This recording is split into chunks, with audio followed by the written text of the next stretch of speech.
Wastewater Management in Urban and Industrial Areas. Lesson 4. Municipal Wastewater and Treatment Facilities. The water we use to wash dishes and plates or clothes includes a chemical substance called detergent. If this water flows into river without a special treatment process and disturbs maintaining a sound ecosystem or gives a bad impact to the cyclic process, the chemicals included in this water become pollutants. Thus, to prevent such pollution, maintain a sound aquatic ecosystem and make urban sanitation and environment clean. The pollutants included in sewage and wastewater must be removed to discharge water. How can we do this? Let's examine municipal wastewater and its treatment facilities to learn about it. Through this time's learning, you will be able to explain the history of municipal wastewater treatment, characteristics of municipal wastewater, and discharging method. You will also be able to explain about municipal wastewater treatment facilities. Let's get started now. 1. History of municipal wastewater treatment. To continue and develop their life and civilization, humanity uses the resources and energy of the earth. That means not only for basic consumption of food intake to maintain life, but also for various industrial, economic, and cultural activities, humans use a variety of resources and energy. Especially to build and maintain a highly integrated society and civilization than any other living things on the earth, humans have consumed a huge amount of resources and energy. In this process, humans synthesize and produce various forms of substances. But when these substances are discharged after they are used, they are converted into substances that are different from the original forms and properties. Such discharged substances are changed into new substances, resources, and energy in the natural cyclic process of the ecosystem, so we get to use them again. However, not all substances are like this. Some substances have a harmful impact on circulation. That is, among substances emitted by industrial activities, toxic matters can impede the growth and life of not only humans, but also all kinds of animals or plants. Especially, nitrogen or phosphorus ingredient is often contained in domestic wastewater, and when a large amount of these substances is emitted, they will cause an excessive proliferation of microalgae in lake or river, which will cause harmful impact on the aquatic system, such as tidal current, as a result. This can disrupt the growth of fish or aquatic plants, destroying the aquatic ecosystem. Likewise, among these substances generated by humans' activities and byproducts emitted in discharged forms, what can disrupt maintaining a sound ecosystem or can have a harmful impact on the cyclic process are generally called pollutants. Pollutants are emitted through atmosphere, soil, and water, and participate in the circulation of natural ecosystem as they travel. When pollutants are emitted and transported by water, we call that water is polluted, and we call that such polluted water is sewage or wastewater. Such sewage or wastewater can have a bad impact on the ecosystem, as it is and cause displeasure with its smell and color.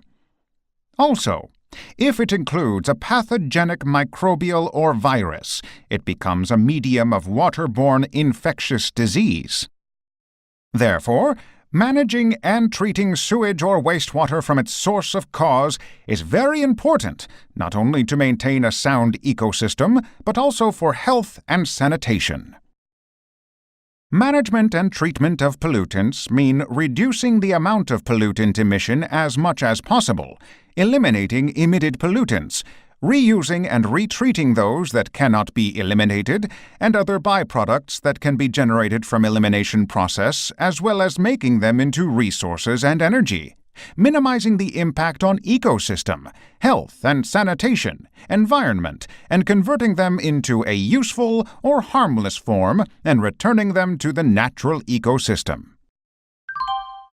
Sewage treatment technology has been developed since the humanity started forming a society and building a civilization. As highly integrated human society and civilization have been advanced into large cities of the present day, sewage discharged from cities has included complicated and various forms of pollutants from basic human activities, such as eating, sleeping, and washing, industrial activities such as factories or manufacturing, etc., and pollutants emitted from activities in different facilities such as schools, hospitals, and offices. However, when ancient cities generated sewage, including pollutants generated from basic human activities, all they did was collected the polluted sewage and discharged them to a river, lake, or sea located far away. In other words, instead of fundamentally eliminating pollutants among sewage or making them harmless, the most common treatment method was to throwing them away in a faraway place from the cities. For example, an ancient city of Persia in BC 4000 started building a tunnel or waterway to gather sewage and throw it away in a faraway place from the city. This waterway and tunnel acted as today's sewers. Besides, the Nippur region of ancient Babylonia created and buried a clay pipe in the basement of the Temple of Bel and used it to transport sewage.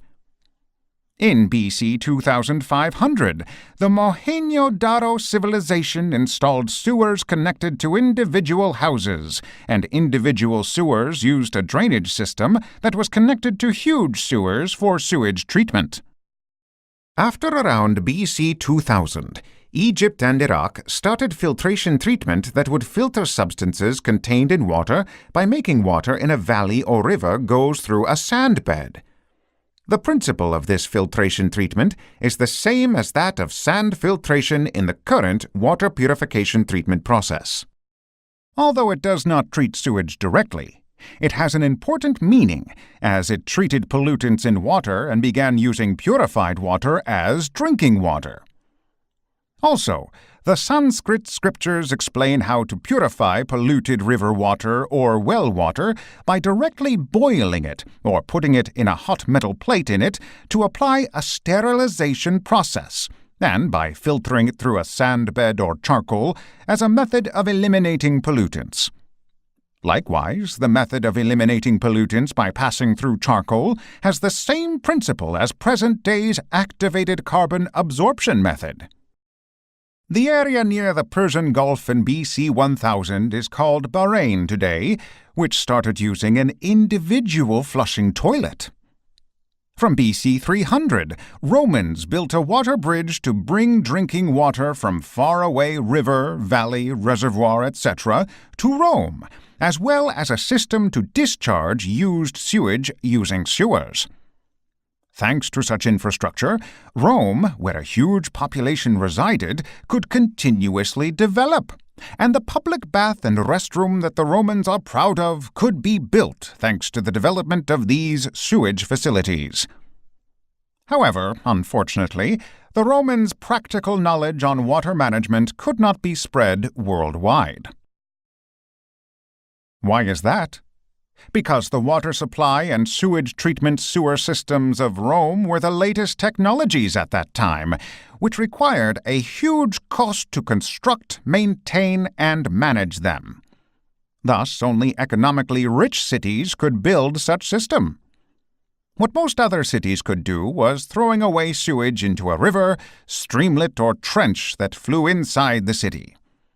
As a result, very bad smells and dirty slums were formed in the surroundings of river or stream where sewage was thrown away. Such condition continued in the medieval European period. Since medieval European cities did not have enough sewage facilities built, general citizens threw away all sewage and even urine and feces into a river or streamlet, and people who could not even do this had no choice but to pour out sewage and wastewater collected at home into the streets. Streets and rivers in a city were covered by all kinds of garbage. To solve this problem, engineers and administrators of medieval cities started installing sewer systems in the cities around the 12th century. A huge sewerage was constructed in Paris in 1183, and a sewer system that would connect sewerage to individual houses were built in London in 1619. Scotland, in 1804, started operating a large-scale sand filtration disposal plant for treating and purifying water for the first time in 4,000 years when Egyptians and Iraqis started using sand filtration. A flushing public restroom was installed in Paris in 1824. However, most medieval European cities had a very poor sewerage treatment system. The water purification supply and sewage discharge system was mainly for the rich and the noble. Thus, ordinary citizens' poor health and sanitation environment were very suitable for a waterborne infectious disease to spread. In the end, it resulted a large-scale cholera to spread in London in 1852, causing a huge loss of human life. Cholera is a major waterborne infectious disease whose bacteria spreads by rainwater, river water, etc., and people who drink this water are infected by cholera. The cholera bacteria contained in infected patients' excreta, vomit, secretion, etc., were thrown away to a city and river carried out by sewage, and the river polluted by the cholera bacteria again polluted underground water, which was used as rainwater and infected people again, repeating the vicious circulation. This period was before the birth of bacteriology, and that pathogens were known to be the causes of infectious diseases, so people could not know why they were infected by cholera, and the best way was to burn dead patients in fire. After, Koch, who was studying germs, finally discovered in 1881 that germs can be exterminated by chlorine. Then, in 1888, George Fuller proposed a method of eliminating pollutants from water through rapid sand filtration after coagulation and sedimentation. In 1890, as the mass production of chlorine became possible, Germany started supplying purified water that underwent chlorination disinfection. In 1905, Britain adopted a continuative chlorination disinfection process, which was achieved for the first time in the U.S. in Chicago, 1908. Then, in contrast to such advancement of water purification treatment, there was still no huge change to people's awareness on sewage. Especially, until the 1890s, sewerage in Paris was popular as a sightseeing place to tour on a boat. A method to treat pollutants and pathogens among sewage, rather than simple sewage, was started to develop in 1914, when British engineer Fowler proposed a sewage treatment method using activated sludge. Here, activated sludge refers to various microbial clusters for biological sewage treatment. This established a framework to treat a massive amount of sewage economically and effectively. Starting this, until early 1970s, water treatment was carried out to remove solid bodies, such as suspended solids, from sewage, treat organic matter that can go through biological decomposition, and eliminate pathogens. Also, most pathogens were eliminated before all kinds of domestic wastewater or industrial wastewater were discharged into river or sea. After, the 1980s saw increased attention toward the treatment of nitrogen and phosphorus included in sewage, and at the same time studies were conducted on the impact of sewage after going through treatment facilities on the ecosystem of water when it was discharged into river, lake, and sea. In the 1990s, various technologies were developed to treat nitrogen, phosphorus, and organic materials in sewage, and the legal water quality standard on pollutants discharged after treatment was further strengthened. Also, various technologies were researched to reuse water after sewage treatment as restroom water, water to clean streets and maintain parks, agricultural water, industrial water, and various other uses instead of discharging it right away into the water system. Such tendency has continued in the 2000s. and especially technologies to effectively and economically treat certain water pollutants that exist in small quantity, such as drugs, pesticide ingredients, toxic chemicals, etc., among sewage have been developed. Recently, there have been continuous efforts to minimize energy consumption of and inhibit the emission of substances causing global warming in sewage treatment facilities, for treating certain water pollutants effectively and economically. As a result, the current sewage treatment technology has been advanced to treat dirty sewage to the nearly same level as the water after purification. Then, how was Korea?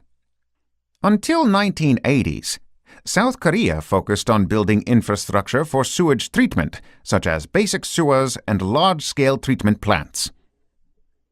As the Sewerage Act was enacted in 1966, sewers were installed and sewage treatment facilities were built. The first sewage treatment plant in Korea was the Cheonggyecheon Stream Terminal Sewage Treatment Plant built in 1976, which is currently called Jungnang Sewage Treatment Plant.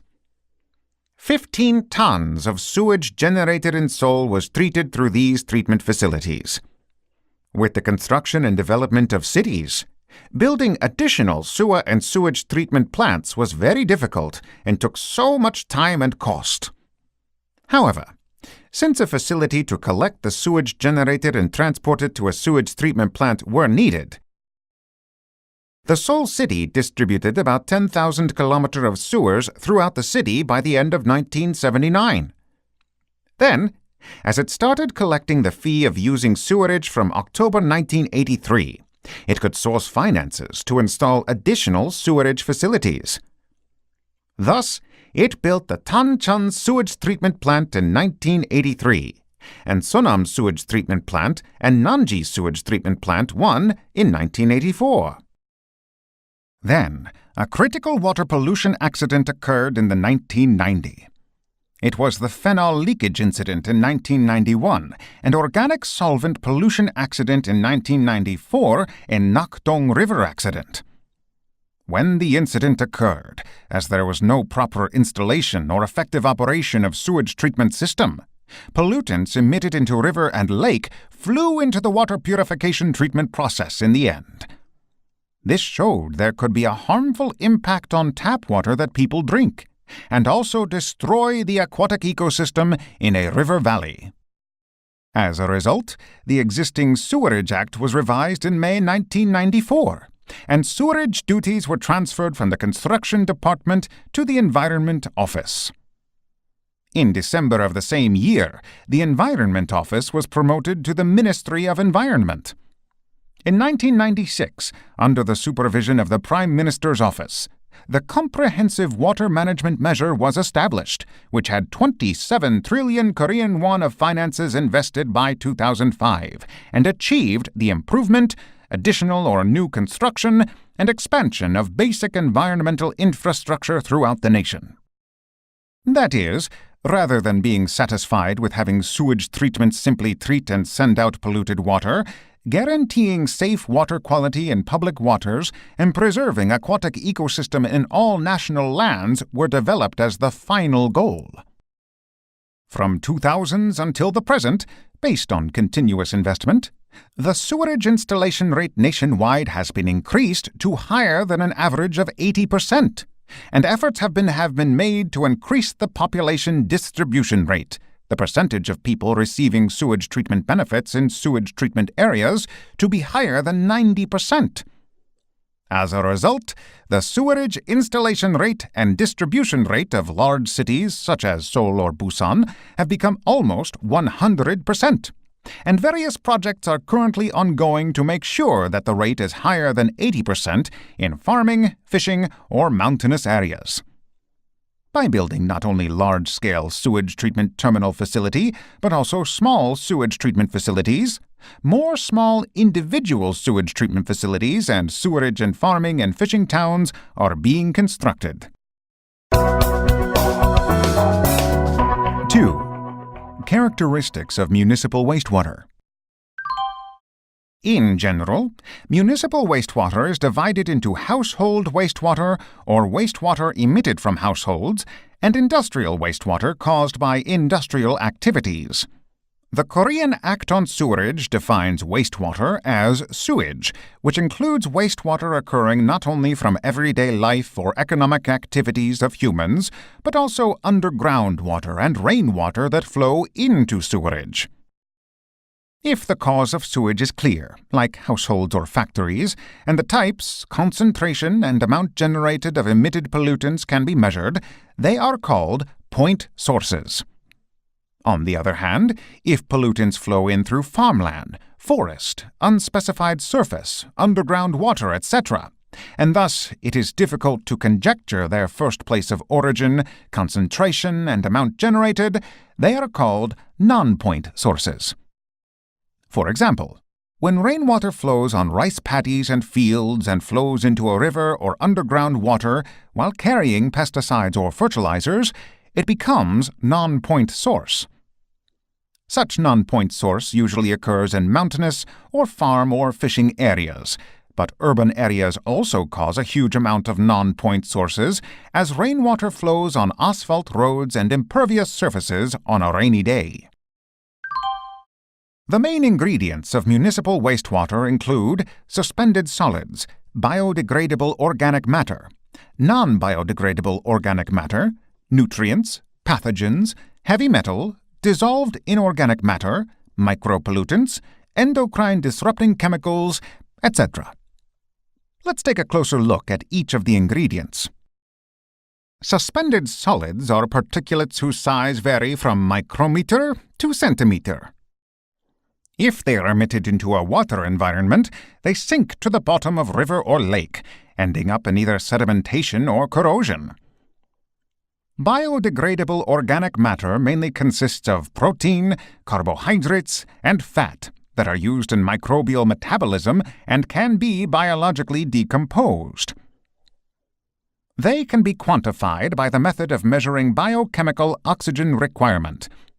If these substances are discharged without being treated, they will exhaust the dissolved oxygen of river or lake in a natural decomposition process.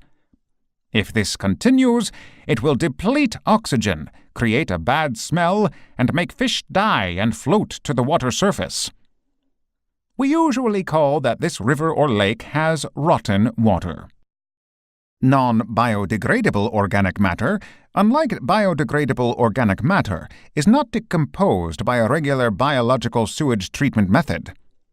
Therefore, organic compounds such as surfactant, agricultural insecticides, phenols, etc., belong to non-biodegradable organic matter.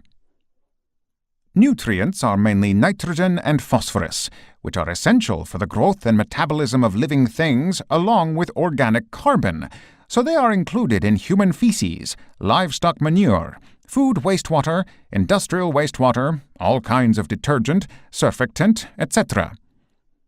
If these ingredients are discharged without treatment, they will cause eutrophication in a river and lake and excessive increase of microalgae as a result. Pathogens are germs contained in sewage and become a cause of all kinds of infectious disease, such as cholera, typhoid, malaria, etc. Heavy metal is mainly formed in all kinds of industrial activities and is included in sewage. If it is discharged to river or sea without proper treatment, its toxicity will double through the bioaccumulation process, bringing a lethal impact on the aquatic ecosystem. Heavy metal can be discharged into the aquatic ecosystem by natural factors. When underground water or rainwater goes through aquifer, arsenic or manganese melts from soil and rocks. Rainwater or underground water that contains such heavy metal flows again into sewage. Wait a second. Heavy metal poisoning has a symptom called itai-itai disease. It first occurred in Toyama Prefecture in Japan, when a fertilizer factory emitted wastewater that includes cadmium without treating it. The disease was named ETI because after residents consumed fish polluted by wastewater, they were poisoned by cadmium, which accompanied a very severe pain throughout the entire pain. This poisoning symptom even occurred to fetuses, so the Ministry of Health, Labor and Welfare of Japan admitted it as a disease related to pollution in May 1968. Dissolved inorganic matter is inorganic ionic substances, which include calcium, sodium, sulfate, nitrate, etc., and is contained in domestic, industrial, or commercial wastewater. Micropollutants refer to pesticides, medical supplies such as antibiotics, chemicals, etc., but exist in sewage at hundreds or thousands lower concentration than general organic matter. Their amount is very small, but if they are discharged without being treated, they have a bad impact on the ecosystem through bioaccumulation, so we all must be very careful. Micropollutants, like non-biodegradable organic matter, are not decomposed well with a usual biological treatment, and are eliminated through an advanced oxidation treatment process that uses ozone or catalyst. Endocrine-disrupting chemical is an environmental hormone we commonly refer to. Some organic compounds have similar chemical structure and functions to certain protein enzyme that is involved in organic metabolism. But such wrong action by fake enzymes causes abnormal metabolism. Endocrine-disrupting chemical also belongs to micropollutants in a wide sense, but is called an environmental hormone to help with general understanding. Its main substances include all kinds of industrial organic solvents, insecticides, pesticides, organic heavy metal, dioxins, and synthetic estrogens used for medical supplies, etc. Pop quiz. Please read the following question and select O if it is correct and X if it is wrong.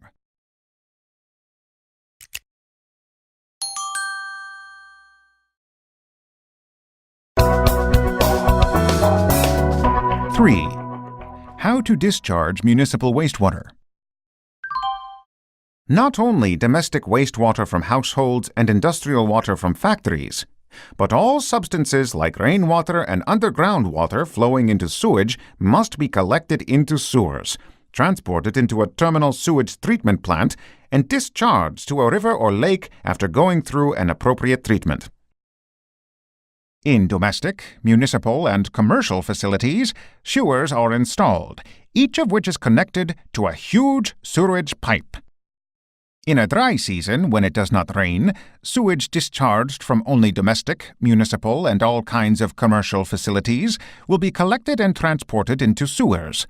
But on a rainy day or rainy season, rainwater that flows on a surface, rainwater permeated into underground, or underground water flows into sewers. Likewise, a sewer system that transports sewage occurring during a dry season, as well as all rainwater or underground water, is called a combined sewer system. In a combined sewer, volume of discharged sewage is determined by how the first design standard is set. If it is built based on the amount of sewage occurring in the dry season, the volume of rainwater or underground water flowing into sewers on a rainy day will exceed, making sewage flow backward, and a city will be sunk in sewage mixed in rainwater. Therefore, engineers consider the amount of rainfall and sewage occurring in a dry season of the region to design the volume of a combined sewer pipe volume. Various design methods can be proposed according to the standard of the amount of rainfall and sewage in a dry season of the region. Most countries, cities, or autonomous provinces provide a standard design guideline for the volume of combined sewers to meet each of their climate characteristics. However, no matter how a sewer is designed according to the guideline, 100% discharging of safe sewage cannot be guaranteed. For example, even if a sewer is designed based on the most rainy periods for the last 10 years, if there is a rainstorm as rare as occurring only once in 100 years, the sewer will not be able to take all rainwater, resulting in the sewage to flow backward and a flood in the city as rainwater will not be able to get out of the city. In fact, due to recent global warming, rainstorm that has not been experienced for decades in the past is sometimes falling, which is making sewage flow backward and remarkably increasing the probability of a city to be flooded by rainwater. If a higher amount of sewage and rainwater flow into a combined sewer, a huge portion of these sewage and rainwater cannot be transported to a terminal sewage treatment plant and have no choice but to be discharged into a river, lake, or sea. This is a measure to prevent sewers from flowing backward or urban flood by discharging sewage that exceeds the designed volume into the water system quickly without delay. Such sewage and rainwater discharged to the water system without being treated because they exceed the volume of combined sewer are called CSO. To prevent the discharge of CSO immediately into a river, lake, and sea, some cities or regions install a very huge CSO depot and store it. When a dry season returns, they transport CSO into a sewage treatment plant by little, go through a final treatment, and discharge them or go through a simple treatment within the depot and discharge them. However, such depot also has a limited volume, so if an unexpected amount of rain falls, CSO mixed with sewage and rainwater in a combined sewer pipe is most likely to be untreated and discharged to a river or sea. To solve the problems of combined sewers, it is necessary to have a separated sewer system. This system sewer collects and transports household and industrial wastewater separately from rainwater and underground water. Here, the sewer that only collects and transports sewage and rainwater sewer that only collects and transports rainwater and underground water must be installed separately. Since the system only collects and transports sewage, the volume of sewer can be designed based on the population and sewage emission of a city. And regardless of dry season or rainy season, almost a consistent amount and concentration of sewage can flow into a final disposal plant. Because only rainwater, not mixed with sewage, is collected into a separate rainwater sewer when it rains immediately. Unless the rainwater is not severely polluted by a highly concentrated non-point source or another factor, it is not a problem to discharge it into a river or sea as it is. Also, since only rainwater is collected separately, it is favorable for rainwater reuse. Therefore, for the final disposal of rainwater after a stable discharging of sewage, regardless of season and climate, a separated sewer system is more useful.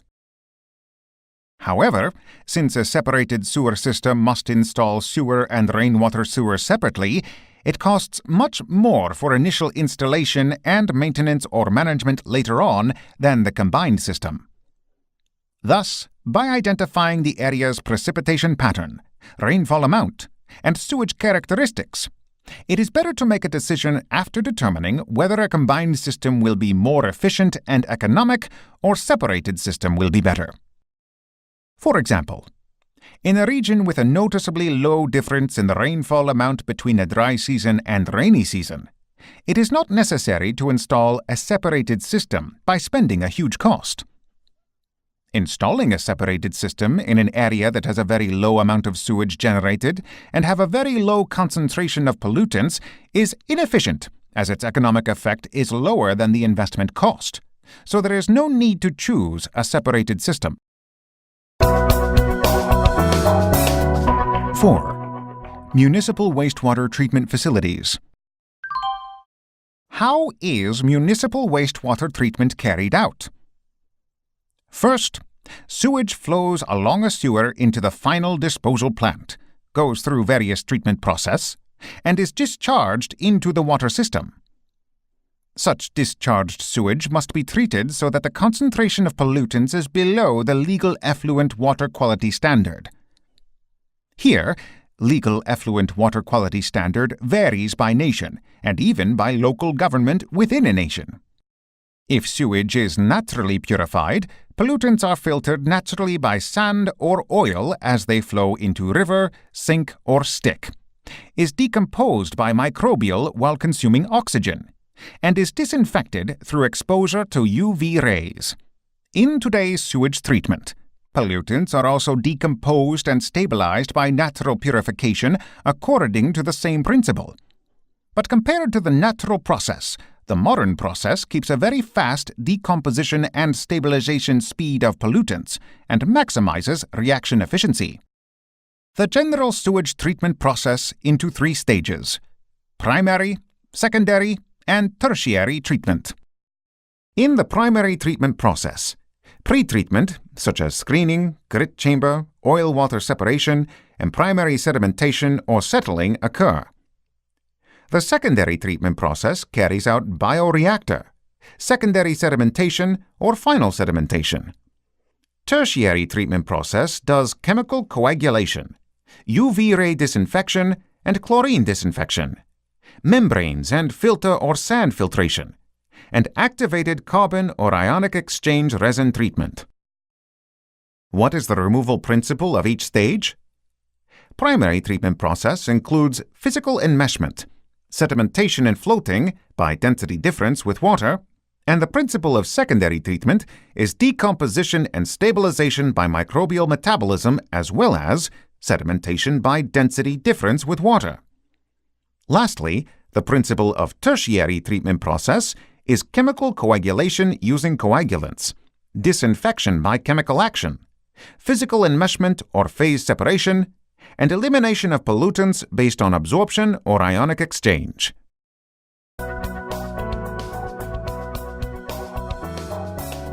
Quiz! Let's check what we've learned through a quiz.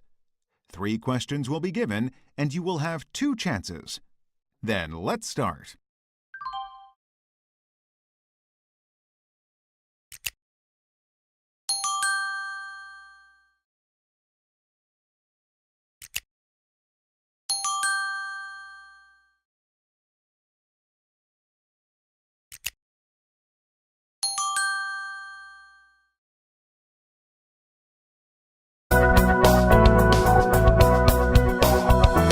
Summary. Let's review and summarize what we've learned so far.